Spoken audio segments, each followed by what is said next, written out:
Good evening and welcome to this week in review. Tonight's stories include public meeting concerning recreation, barge at the old plant wharf, new gas prices. These stories plus community events, the BBS Playbill, Off the Rack and more coming up after this. This is the place where the dawn breaks earliest, the new year comes soonest, where the Atlantic first meets the New World, the oldest city in North America, the far east of the Western world. Imagine that. On Monday of this week, we attended a public meeting at the fire hall concerning recreation in our town. John Krant, chair of the meeting, welcomed everyone and thanked them for coming. Mr. Krant stated that the main purpose of the meeting was to form a committee to deal with the recreation in our community. Much of the meeting ended up discussing how best to use the money raised for the arena. There were some concerns that there was very little interest in the recreation since only 11 people attended the meeting. Nevertheless, 7 of the individuals that attended the meeting volunteered for the new committee, and they are Leonard Ball, Derek Mercer, Owen Marsden, Scott Linehan, Max Billard, Glenn Dominy, and John Krant. The committee has made a clear mandate to put a roof on the hockey rink. The committee has planned their first meeting for Tuesday, February the 26th at 7:30 p.m. in the town hall to get the ball rolling on this project. Mr. Krant closed the meeting and thanked those who volunteered their time for the committee and for attending the meeting. For the past couple of weeks, there's been a barge at the old fish plant wharf. This barge has been taking some rock bed samples and water depths for the proposed new Coast Guard station. This is just one of the many steps in this type of proposed project. Rick Bennett, project officer, sent a letter to update the town council on the status of the proposed new Coast Guard lifeboat station at Burgeo. The letter goes on to say, it reads,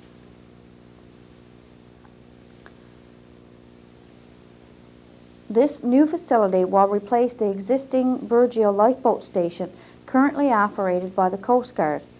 The Department of Fisheries and Oceans have signed an agreement with the Irving Oil Company to purchase the waterfront portion of the old fish plant site, and a legal survey is being carried out at the present time. Public Works and Government Works Canada, acting on behalf of the DFO, have engaged the services of a consultant, Davis Engineering, to develop design plans for specifications for a search and rescue lifeboat facility at the new site. We expect that this new design will incorporate much of the design that was previously completed for the existing site. Proposed plans for the facility include the demolition of debris and cleanup of the site, infilling surrounding shore areas to develop wharf requirements, operating buildings, and a storage shed for 2 fast rescue craft. Presently, the plans and specification for this new facility are at the preliminary engineering design stage, and construction for this facility is currently unfunded. Provisional funding for this project is currently being addressed. Although funding may not be received for the next fiscal year, April 2002, March 2003, all Environmental, Navigational Water Protection Act, provincial and other requirement approvals are actively being pursued for this project. All of the drawings being showed here are just preliminary drawings of what the buildings may look like. On Friday, February the 15th, beginning at 8 a.m., the gas prices in our community went down. The maximum retail price to be charged for petroleum products are as follows. For regular unleaded self-serve, it is 72.8, down from 73.1. Regular unleaded full service is now 75.8, down from 76.1. Home eating oil has also decreased in price. Furnace oil is 42 cents, down from 42.8, and stove oil is now 46.5, down from 47.3. The Burgeo Fire Department has planned a wake-a-thon for Friday, March the 1st. Funds from the wake-a-thon will go towards the purchase of new bunker gear suits. Each suit costs $1,000. Last year, the department purchased 15 of these suits under a 50-50 cost-shared program with the government. The Burgeo Fire Department has only 3 major fundraisers per year to help cover costs of operating equipment for firefighters and the fire trucks. That is why the support of the community is so important. Please consider giving generously when a firefighter asks you to sponsor them. Your continued support is and will always be appreciated. Stay tuned for more of This Week in Review coming up after this. Come for a good time and we'll sweep you off your feet with jigs and reels and festivals and the world's most friendly folk. Dance your cares away at the Kelligrew Soiree. Imagine that. On Thursday of this week, we spoke to Mr. Scott Linehan, principal of the St. John Central High School, about some of the activities at the school. Hello. I want to talk to you today with just to give a report of St. John Central High School, midterm report, some local events and some local happenings at the school. First of all, with respect to midterm results, we had a good turnout at open house, and I would encourage students, as half the year has now completed, I'd encourage students to try their hardest and in the last 3 and 4 months of school to buckle down and do their best.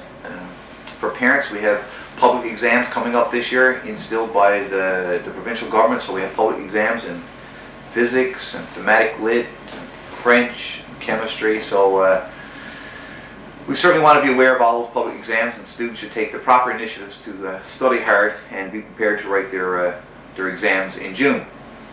So overall, the midterm grades were to be expected, and students did relatively well, and congratulations to all our students, and keep up their hard work, and hopefully they'll bring up to scratch and receive even higher grades come June.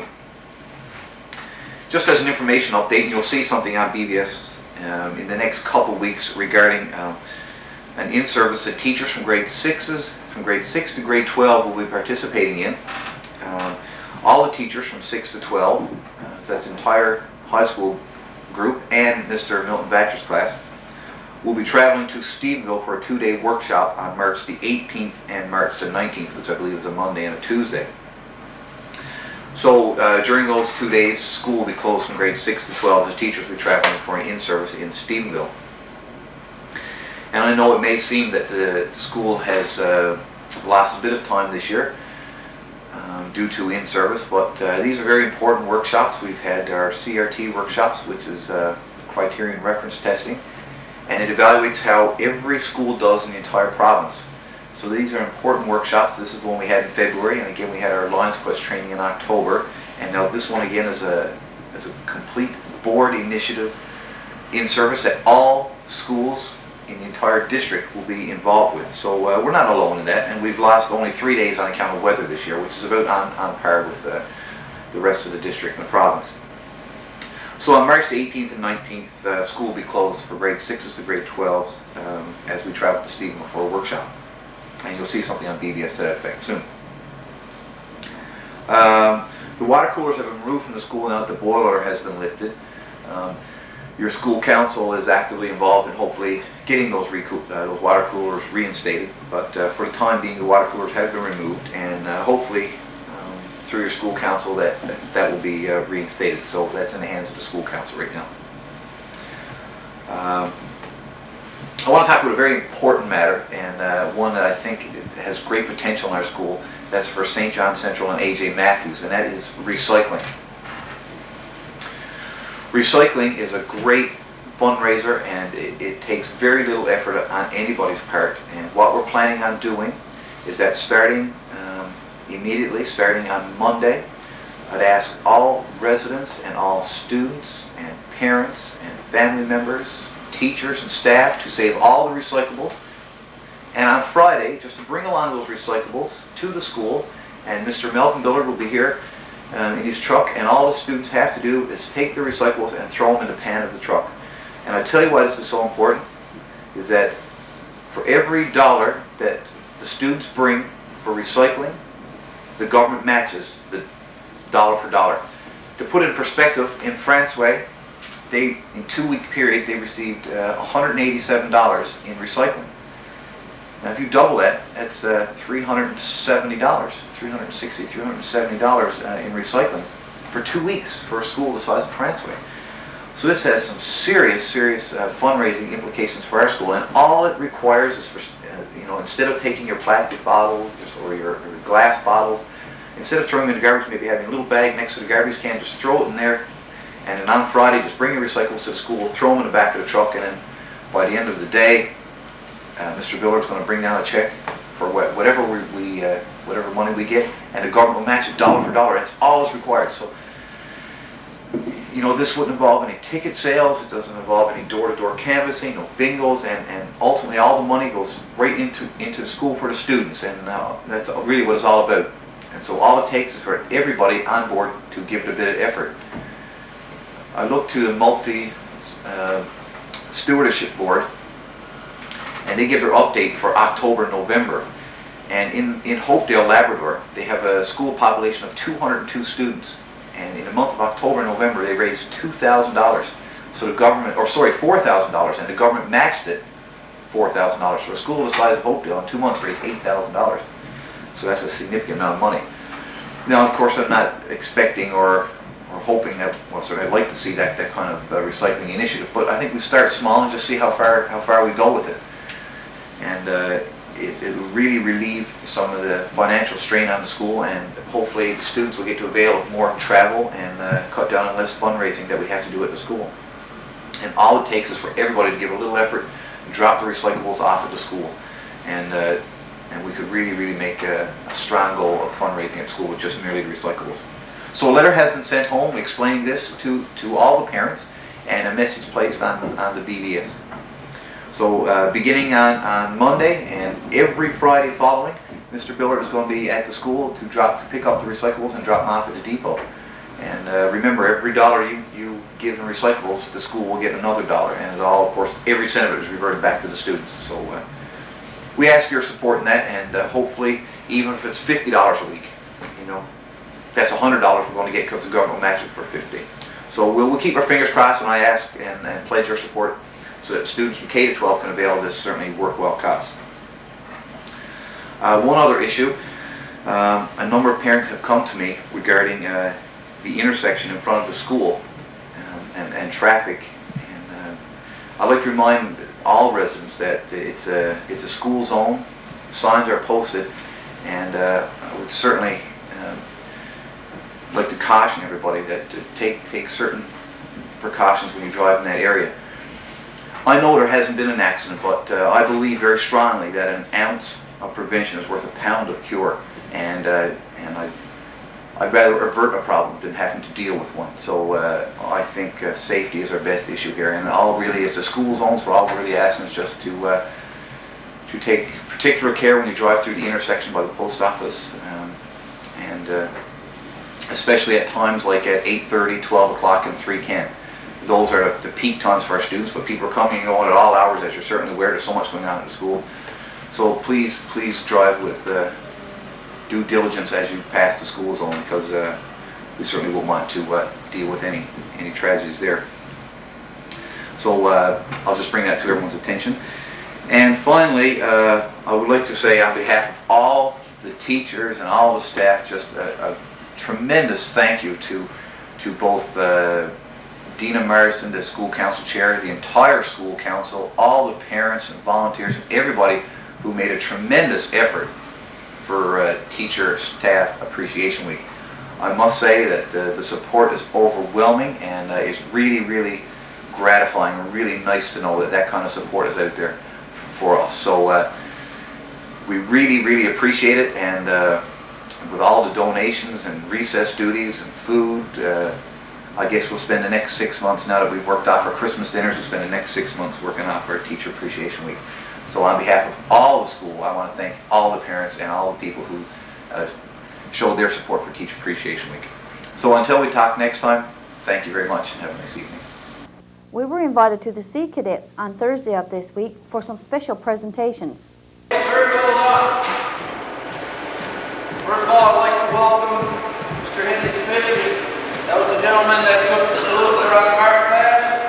He's the first Vice President of Newfoundland and Labrador Command of the Royal Canadian Legion.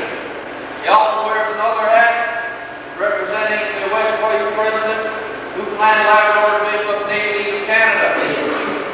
And also here we have Petty Officer Pinto representing the ACO St. John's. Once again, well done. Before we carry on with the classes, I just want to present a few things on this special night. I'm just going to read out a little thing here, and I'm going to ask the person to come forward and receive our award. Was founded in the United Kingdom by His Royal Highness the Duke of Edinburgh, Prince Philip, in 1956 to help young people develop a sense of responsibility to themselves and their communities. All young people between the ages of 14 and 25 will participate regardless of their circumstances or ability. The award fosters self-responsibility. The criteria for achieving this award is based upon individual effort and improvement, taking into account the participants' initial capabilities. To achieve an award, each participant must complete 4 sections. Number 1, service to others is experience essential to the development of a sense of community and responsibility. 2, skills developed by pursuing and persisting in an interest, resulting in a sense of creativity and personal discovery. Physical fitness promotes good health and meeting challenges, creating a lasting sense of achievement and satisfaction. Expeditions engender a spirit of adventure, teamwork, and appreciation for the environment. And finally, a residential project, which is required only at the gold level. It allows young people to develop social adaptability through involvement with others in a group setting. There are 3 levels of the award program. There's bronze, silver, and gold, each requiring an increasing degree of commitment. Our cadet, Chief Petty Officer Second Class Crystal D. Hand, was a direct entrant into the gold level. In order to complete the gold award, Crystal Lee would have to complete the following minimum requirements: 90 hours of service over an 18-month period. In the skills, she participated in a skill of her choice for an 18-month period. Specific hours are not counted, however, the young person must show regular involvement and improvement. Physical fitness, a minimum of 50 hours over a 25-week period. The award is known as the International Award for Young People, operates in 104 countries with over 3.5 million participants to date, including 20,000 Canadians. We will present her with a pin, however, she will receive the certificate for this award from either the Governor General of Canada or a member of the Royal Family. They're the only ones that can present this award. So I'd like to call upon Crystal Lee to come, Chief Hand, to come forward and receive the pin.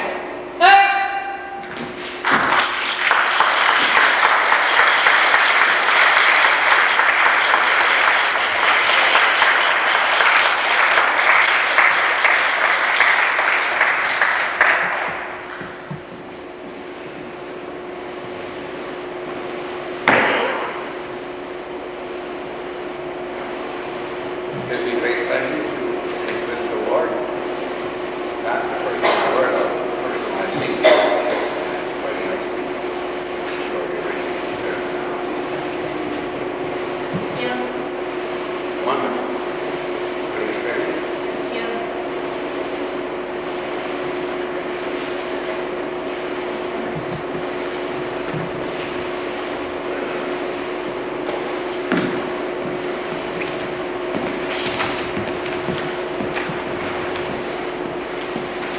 Also, I gave these other 2 before we start training tonight. There were some people last year with the Canadian Yachting Association achieved their white sail level 2. Looking to please come forward all at once. Petty Officer First Class Freeman Hand, Petty Officer First Class Jeff James, Petty Officer First Class Adam Melbourne, Petty Officer First Class Mark Rose. Qualified white sail level 2 by the Canadian Yachting Association.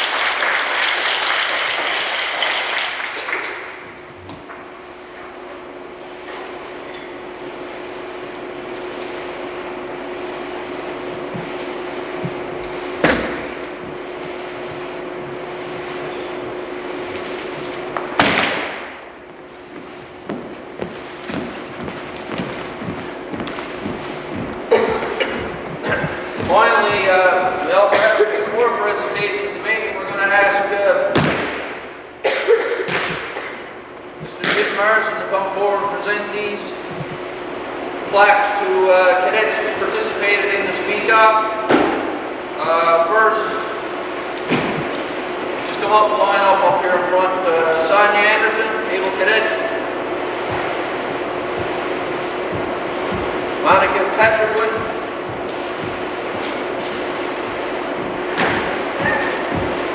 Victor Benoit. Haley Caldwell.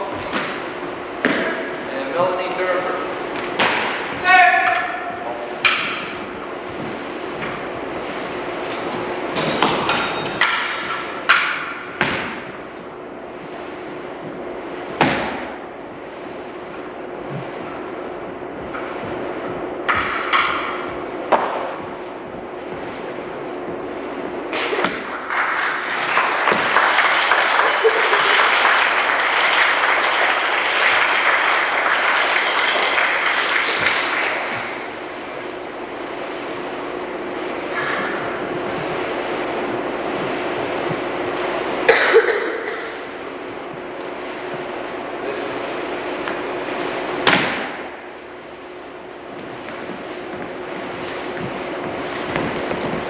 In early February, Sea Cadet Crystal Leanne, Melissa Ingram, and Glenn Tucker attended the first aid competitions in Cornwall. Although they didn't win the overall competition, they did win the first aid competition scenario section for the Sea Cadets. They were presented with this plaque. We congratulate all the cadets who received awards on Thursday. Now over to Mayor Ann with the council report. Good evening. Burgeo Town Council held its regular council meeting on Wednesday, February the 20th. The meeting convened at 7 p.m., adjourned at approximately 9:30. We had 6 members in attendance. Items up for discussion. The number one item was the water system, and we've been informed there that Atlantic Engineering and the contractor is now tentatively planning to come into Burgeo on March the 20th and meet with the council to discuss the new water system. We've also been informed by Atlantic Engineering, and I guess it's a bit of what you call bad news, good news type of thing. And the thing is, they've informed us now that our filtration system will cut down on the water pressure by approximately 10 pounds. That's what they're estimating anyway. So that would cause your water pressure to drop to a level which is not acceptable, of course, because we would be going from approximately 35 pounds per square inch down to 25. So therefore that brings on they've informed us that they're going to have to put in a booster pump. And by putting in this booster pump, that will mean that water entering the filtration system will have a water pressure of 70 pounds. That's approximate. And coming out from the filtration system and around town, we should see a jump in water pressure from 35 to 55 pounds. So I guess quite a few people will be happy to hear this. It's not going to cost anything extra in the construction. They've assured the town manager that our estimates and so on will still come in regular, and we'll still end up with the same system. However, it's going to cost more money to maintain. So this is the thing that has council a little concerned at the present time. The operating cost of the new system is going to be elevated again.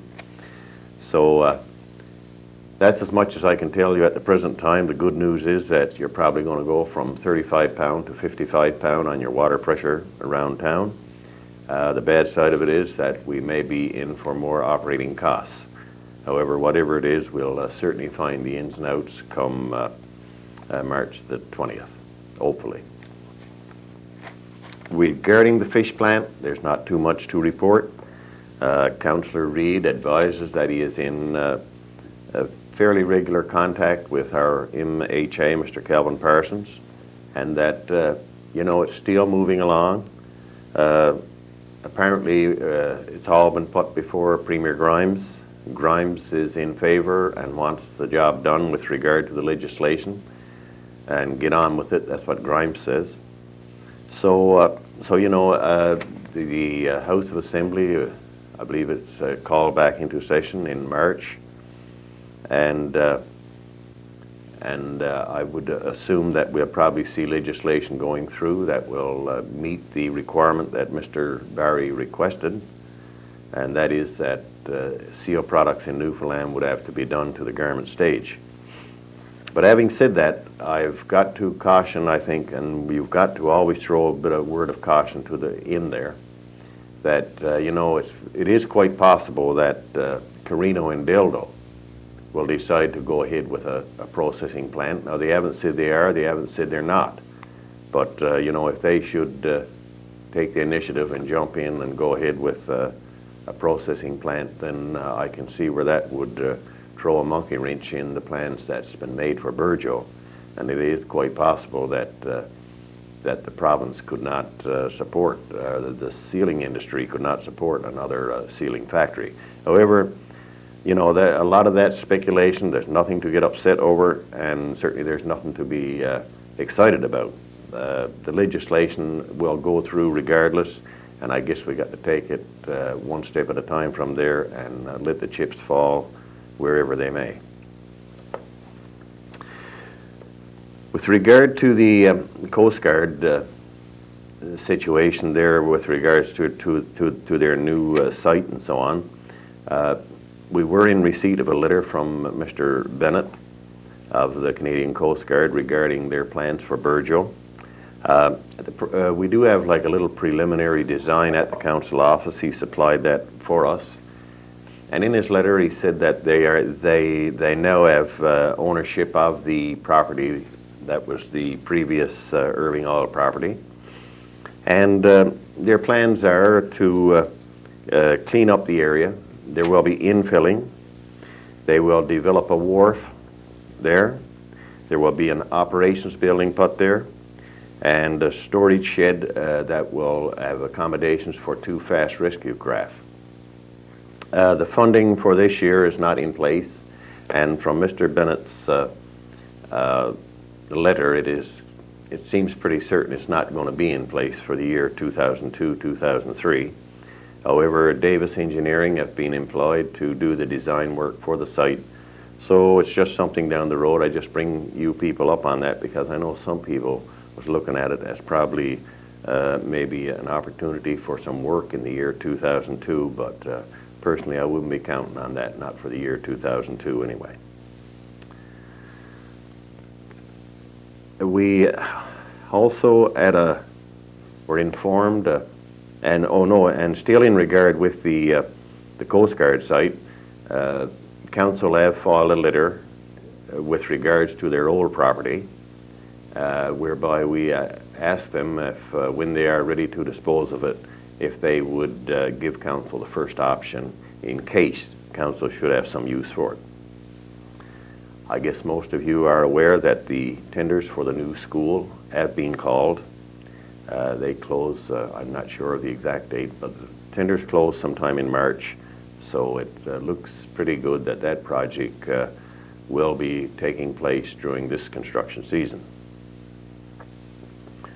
I reported where we had some trouble with our loader.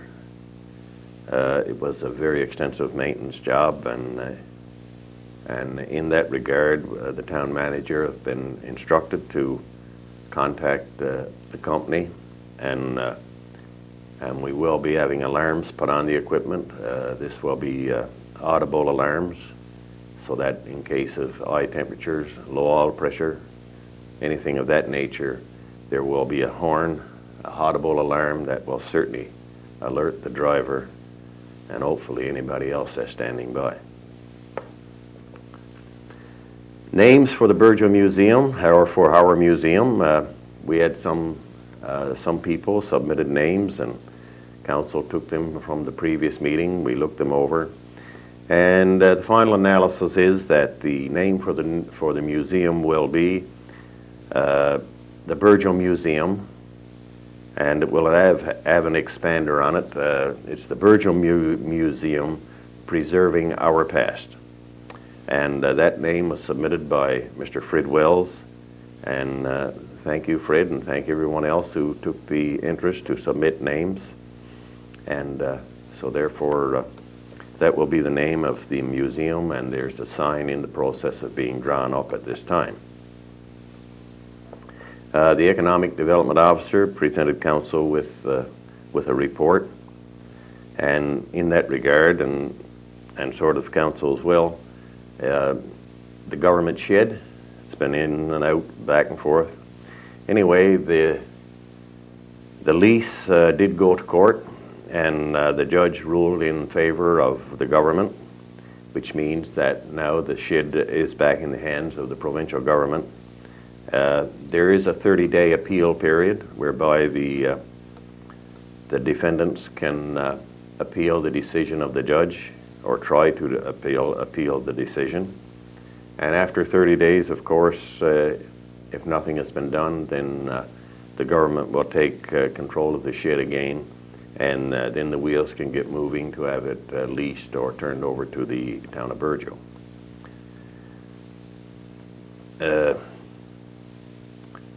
Mr. Illier also advised us about a waste management plan, which we've been spoken about several times regarding the collection of garbage and so on. And he says that funding is in place now. It'll be, they're trying to contract some engineer to do a study and to see what can be done with regarding waste disposal in Francois, Grey River, Ramia, Burgeo, and maybe nothing can be done. But anyway, seems as if that's in the movement. Another item came up. I don't know how many people's aware of it. I know I wasn't, but anyway, it's this finale, which stands, it's FINALY, which stands for Futures in Newfoundland and Labrador's Youth. That's what it is. And it was set up, and I just look at some of the information here. It's because someone from Burgeo has been won a scholarship. And it's Futures in Newfoundland and Labrador's Youth would like to invite the Town Council to assist us in recognizing the valuable contribution of young people to your community by hosting a community awards reception between March the 4th and 8th, 2002. Now, the Newfoundland and Labrador Youth of the Year Awards were established to recognize the outstanding achievements of local youth aged 15 to 30 who contribute to social and economic development. The 5 categories for the awards are expression, innovation, vision, linkage, and legacy. And we were very pleased and that Julia Benoit has won in the vision category, demonstrating her commitment to building a stronger community and province. And they would like to partner with the Burgeo Town Council in hosting a reception for Julia and other community members to thank her for her continued effort and share this very positive story with the community as a whole. Now, this is the first year these awards were given out, and so we were quite pleased. It's a $500 scholarship which Julia has won. The award for was shared by Danny Oxter of Springdale and Julia. And Julia was given the award.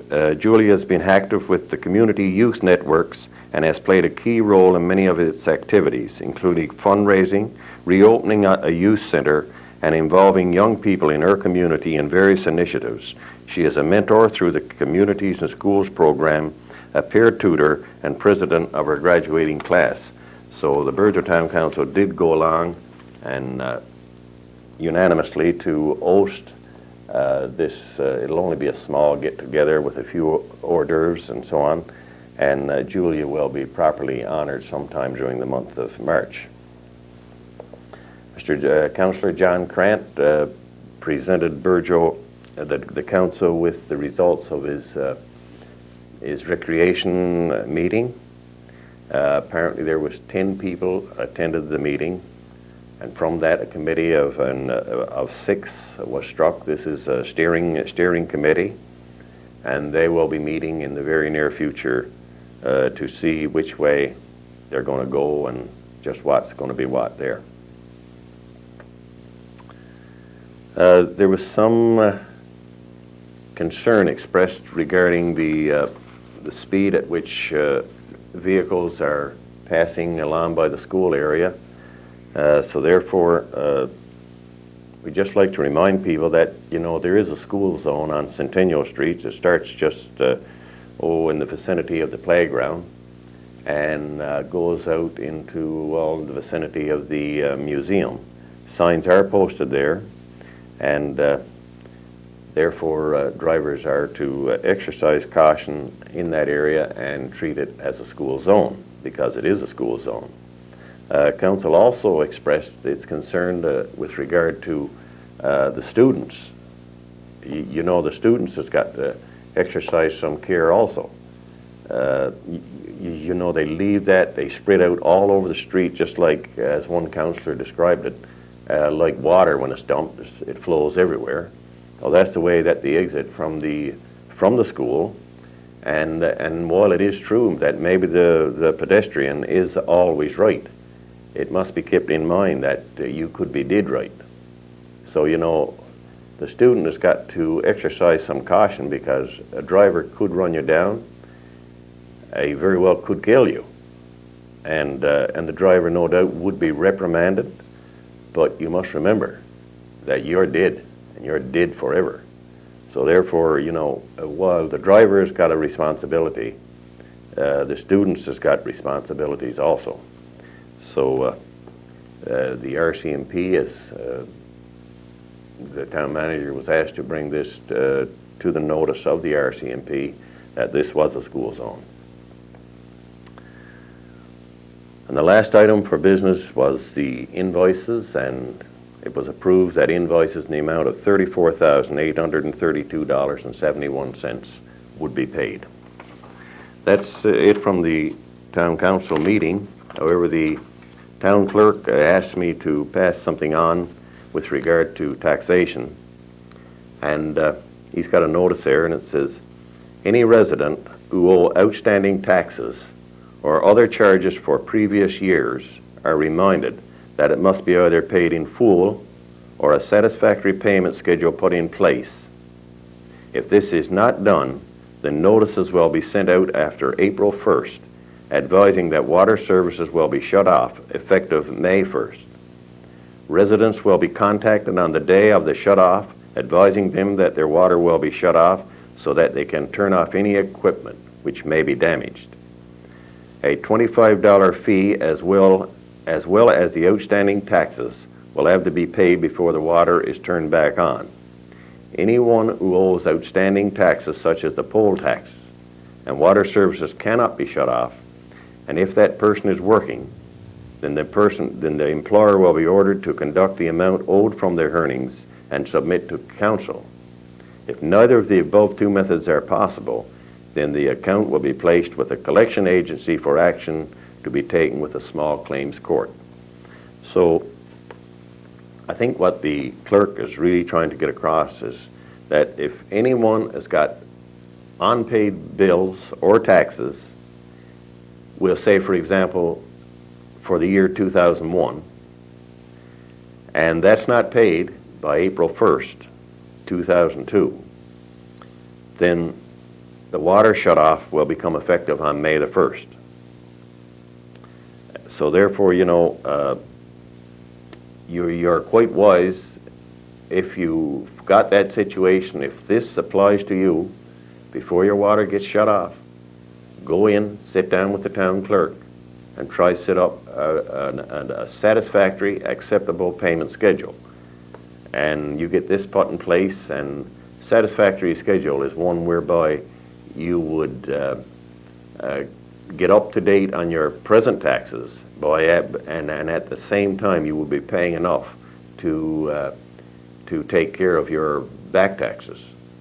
So, you know, if you don't want to go through the hardship of losing your water in May, And I would suggest anyone who finds himself in that position to go and see the town clerk and get a proper schedule set up or pay your taxes. And that's it for this week. Thank you. Stay with us for Off the Rack, the community events, and the BBS Playbill, all after this. There's gannets and puffins, kittiwakes and murres, guillemots, petrels and owls. And you can see where the eagle has landed. Imagine that. Off the Rack. This week as we scanned our tape rack, we came across a tape of a visit to the Green Depot. Let's look back to April the 13th, 1997.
Good evening and welcome to the community event segment of tonight's broadcast.